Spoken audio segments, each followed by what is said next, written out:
Hay un cruzamiento que domina la producción de mulas en Brasil desde hace décadas. Casi todo el mundo lo usa. Casi nadie lo cuestiona.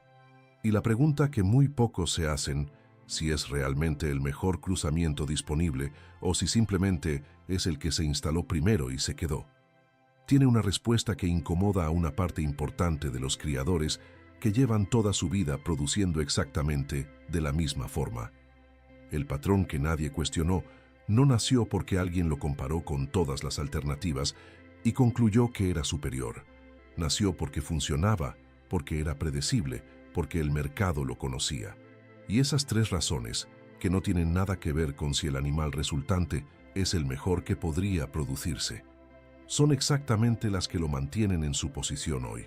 Esto no es una crítica al manga larga marchador. Es un análisis de cómo funciona el mercado cuando la tradición reemplaza a la experimentación. Y de qué es lo que se pierde cuando eso ocurre durante suficiente tiempo sin que nadie se detenga a hacer la pregunta que debería haberse hecho hace décadas. Para entender el problema, hay que entender primero qué produce el cruzamiento dominante y por qué produce lo que produce. Porque si no se entiende eso con precisión, la comparación con el campolina empieza desde el lugar equivocado. El manga larga marchador es, dentro del panorama de razas equinas brasileñas, un animal construido sobre un criterio muy específico: el conforto de la marcha. Su historia de selección, que se extiende por 2 siglos en las haciendas de Minas Gerais, estuvo orientada de forma consistente hacia la producción de un caballo que pudiera transportar a un jinete durante horas largas sobre terreno irregular, con el mínimo de impacto físico posible sobre quien lo monta. La marcha batida y la marcha picada que caracterizan a la raza son el resultado de esa selección. Andamentos de 4 tiempos que distribuyen el movimiento de una forma que el paso convencional no puede igualar en términos de comodidad sostenida. El resultado de ese proceso de selección es un animal con características físicas que corresponden exactamente a ese objetivo. Estatura media, entre 145 y 155 centímetros al hombro en la mayoría de los individuos. Peso moderado, entre 400 y 450 kilos, temperamento dócil y manejable, y una predisposición genética hacia el andamento confortable que, con cierta frecuencia, se transmite a la descendencia en los cruzamientos. Cuando se cruza con un burro pega, la raza asnal que domina la producción de mulas en Brasil por su rusticidad extrema, sus cascos duros formados para terrenos difíciles, su longevidad que supera a la de los caballos de razas comparables, y su capacidad de transmitir resistencia, dureza y economía de movimiento a la descendencia, el resultado es una mula de porte moderado, movimiento cómodo, temperamento manejable y una presentación que el mercado reconoce, valora y compra con confianza. Eso es el patrón que nadie cuestionó, y como patrón funciona. El campolina existe en ese mismo ecosistema productivo. Ha existido durante décadas. Los criadores que trabajan con mulas en el centro-oeste de Brasil lo conocen. Algunos han producido mulas con él de forma experimental, en pequeña escala, sin la estructura de mercado que tiene el marchador a su favor. Y, sin embargo, no está en el centro del mercado. No tiene la posición que su estructura sugeriría que debería tener. No genera el volumen de cruzamientos que generaría si el mercado lo evaluara por sus características técnicas reales. Para entender por qué, hay que revisar con precisión qué es el campolina como materia prima para un cruzamiento asnino. El campolina es un caballo de estructura.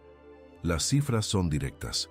Estatura entre 155 y 165 centímetros al hombro, a veces más, y peso entre 450 y 600 kilos, dependiendo del individuo y la línea. La osificación es mayor, el cuerpo más largo, la musculatura de tipo diferente al del marchador en términos de distribución y masa.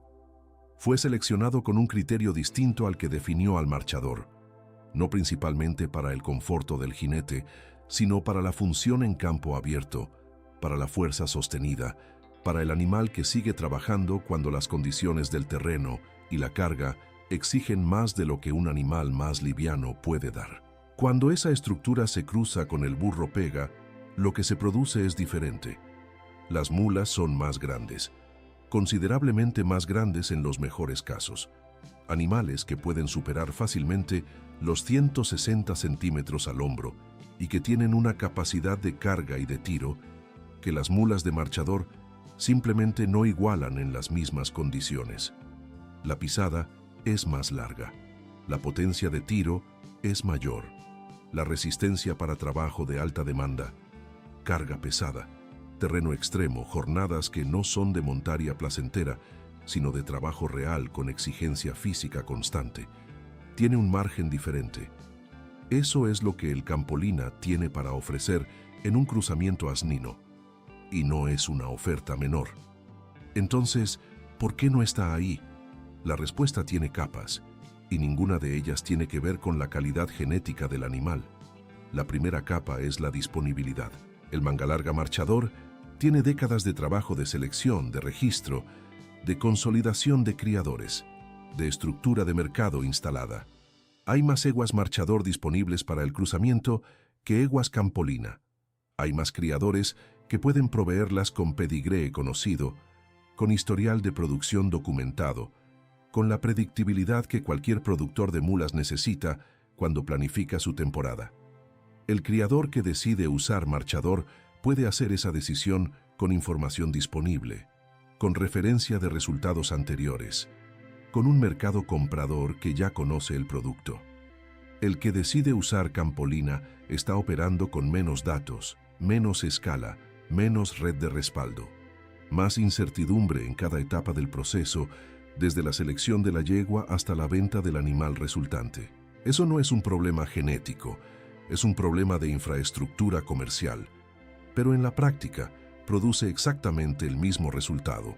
El Campolina queda fuera del centro del mercado no porque produzca peor animal, sino porque produce un animal que el mercado todavía no aprendió a comprar con confianza. La segunda capa es más difícil de articular sin que suene injusto hacia los criadores, pero es la que más define la dinámica de largo plazo.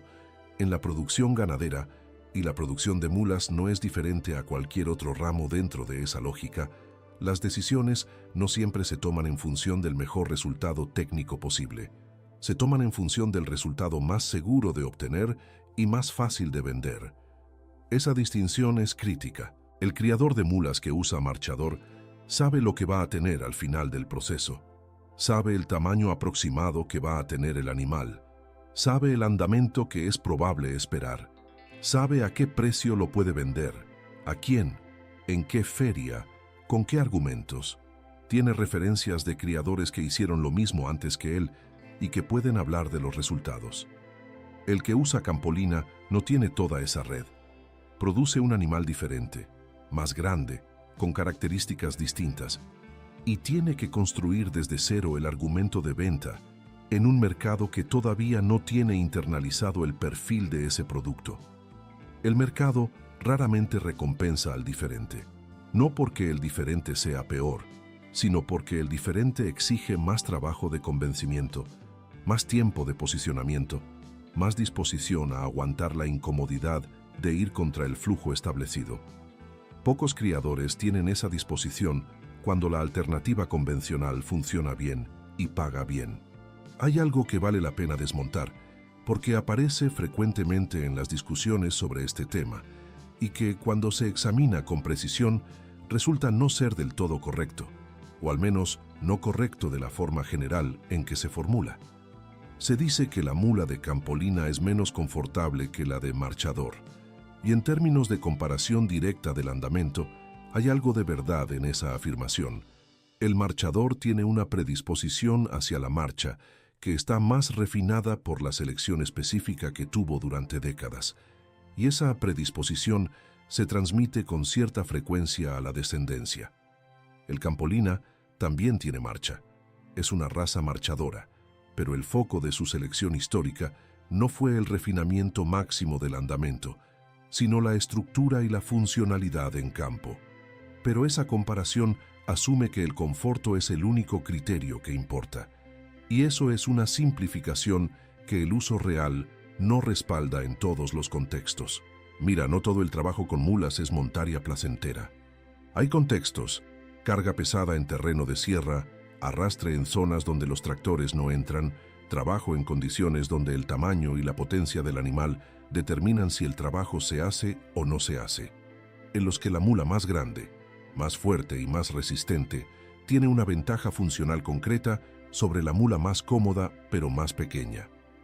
El error está en aplicar el criterio del mercado de Sela al universo completo del trabajo con mulas. Esos son dos mercados con necesidades diferentes. Y en el segundo, el campolina no es una alternativa menor al marchador, es para ciertas aplicaciones la alternativa superior. Existe una dinámica que en economía se llama dependencia del camino recorrido y que describe exactamente lo que ocurre en la producción de mulas en Brasil.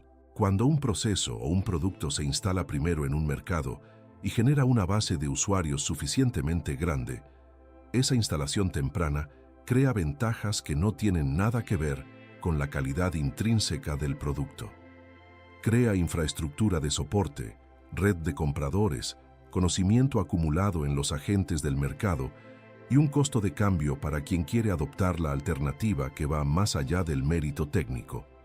El marchador llegó primero al mercado de cruzamientos asininos, generó esa base, y esa base se retroalimenta. Más producción genera más compradores generan más demanda genera más producción. El ciclo no se rompe fácilmente desde adentro. El campolina desde esa perspectiva no enfrenta un problema de calidad, enfrenta un problema de posición en ese ciclo. Nunca tuvo la masa crítica de adoptantes tempranos que pudiera generar el ciclo equivalente.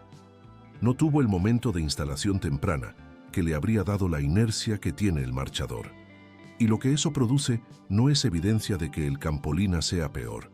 Es evidencia de cómo funcionan los mercados cuando la tradición reemplaza a la comparación sistemática. El primero en llegar no necesita demostrar que es el mejor, solo necesita estar instalado cuando el mercado empieza a tomar forma. Después, la inercia hace el resto. La psicología del comprador de mulas no es diferente a la psicología de cualquier comprador en cualquier mercado de activos de trabajo. Lo que el comprador quiere, ante todo, es previsibilidad. Quiere saber qué está comprando antes de comprarlo. Quiere referencias de alguien que ya compró lo mismo y puede hablar del resultado. Quiere tener razonablemente claro que el animal que lleva a su campo va a hacer lo que necesita, durante el tiempo que lo necesita, sin sorpresas que no puede anticipar.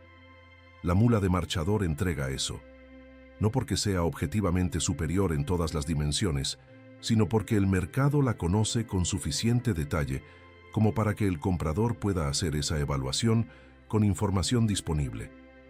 La mula de campolina exige un comprador diferente, uno que esté dispuesto a evaluar el animal por sus características propias, sin la red de referencias del patrón dominante, con la disposición de pagar potencialmente un precio distinto por un perfil que el mercado todavía no tiene completamente calibrado. Ese comprador existe.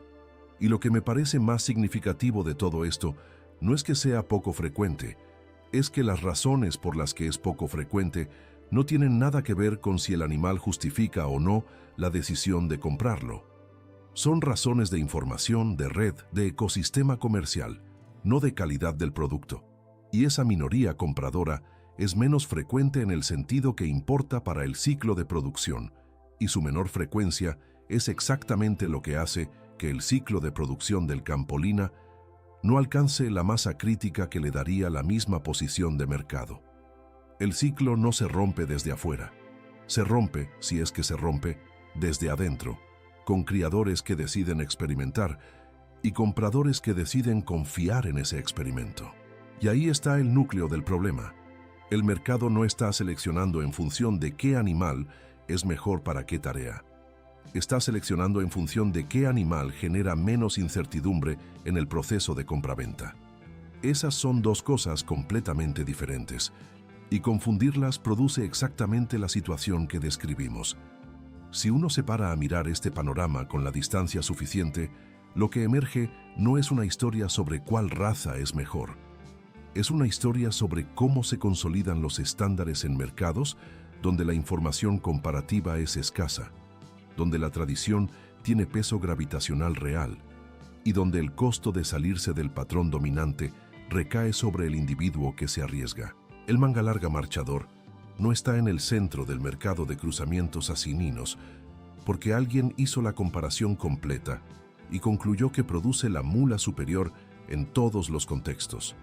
Está en el centro porque llegó antes, porque construyó la infraestructura de mercado que el campolina todavía no tiene, y porque los incentivos del sistema favorecen la reproducción del patrón existente. El patrón no nació perfecto, nació primero, y esa diferencia, trivial en el momento en que ocurrió, se volvió estructuralmente determinante con el tiempo, porque los mercados no funcionan solo con información sobre calidad, funcionan con información sobre confianza, y la confianza se construye con tiempo y repetición, no con comparaciones técnicas que nadie hizo. Hay algo que me parece importante de señalar con precisión, aunque contradiga parte de la narrativa más simple sobre este tema. No hay evidencia comparativa sistemática suficiente entre mulas de marchador y mulas de campolina, producidas en condiciones equivalentes y evaluadas en las mismas tareas. Los datos de campo que existen son fragmentados, producidos por criadores individuales, sin metodología comparativa rigurosa, y no permiten concluir con la certeza que las afirmaciones más fuertes sobre este tema implicarían. Lo que eso significa es que la afirmación de que el campolina es claramente superior en ciertas aplicaciones es, técnicamente, una hipótesis bien fundamentada, no una conclusión demostrada con el nivel de rigor que merece. Los argumentos estructurales son sólidos. Más tamaño, más masa muscular, mayor potencia de tiro son ventajas reales en determinados contextos de trabajo. Pero la magnitud exacta de esa ventaja en condiciones de campo reales, la comparación de resistencia a largo plazo, el análisis del costo de alimentación relativo al rendimiento, esos datos no están disponibles con la calidad que haría falta para concluir con precisión. El patrón, que nadie cuestionó, tampoco fue refutado con datos suficientes. Y esa es, en parte, la razón por la que se mantiene donde está. La pregunta que queda en el aire después de revisar todo esto, vale la pena dejarla formulada con precisión, porque es la que más importa para quien produce mulas o quiere entender el mercado más allá de la superficie. ¿Qué pasaría si se hiciera la comparación sistemática? Si se produjera un número suficiente de mulas de ambos orígenes en condiciones equivalentes, si se las evaluara en las mismas tareas durante el mismo periodo, si se registraran con metodología rigurosa los datos de rendimiento, resistencia, costo de mantenimiento y longevidad. ¿Qué diría ese estudio? No lo sabemos. Esos datos no existen con la calidad que harían falta para responder la pregunta con certeza. Lo que sí sabemos es que la ausencia de esa comparación no es neutral. Beneficia al patrón existente, que no necesita demostrar nada porque ya está instalado, y dificulta a la alternativa, que no puede demostrar nada porque nunca tuvo la escala suficiente para generar la evidencia. El campolina tal vez nunca haya sido inferior para las aplicaciones donde su estructura debería ser una ventaja. Tal vez solo nunca tuvo la oportunidad de probarlo a la escala que haría falta para que el mercado lo tomara en serio. Eso es lo que el patrón que nadie cuestionó protege. No la calidad del animal que produce, la posición que ocupa en el mercado sin haber tenido que ganarla en comparación directa. Y mientras esa comparación no ocurra con el rigor que merece, la pregunta va a seguir siendo exactamente eso. El campolina va a seguir produciendo mulas que un grupo pequeño de criadores y compradores sabe valorar, sin que esa valoración tenga suficiente escala para cambiar la posición del mercado. Y el marchador va a seguir dominando, no porque haya ganado una comparación, sino porque nunca tuvo que hacerla. Una pregunta. Y mientras esa pregunta no tenga respuesta fundamentada en datos rigurosos, cualquier criador que decida explorar el cruzamiento con campolina está en cierta medida haciendo el trabajo que el mercado como sistema no hizo. Está produciendo la evidencia que falta. Está poniendo su operación en el lugar del experimento que nadie quiso financiar formalmente. Eso tiene un costo. y tiene, potencialmente, una recompensa que va más allá de lo individual. Cuéntanos desde dónde lo estás viendo. Esta historia tiene que llegar más lejos.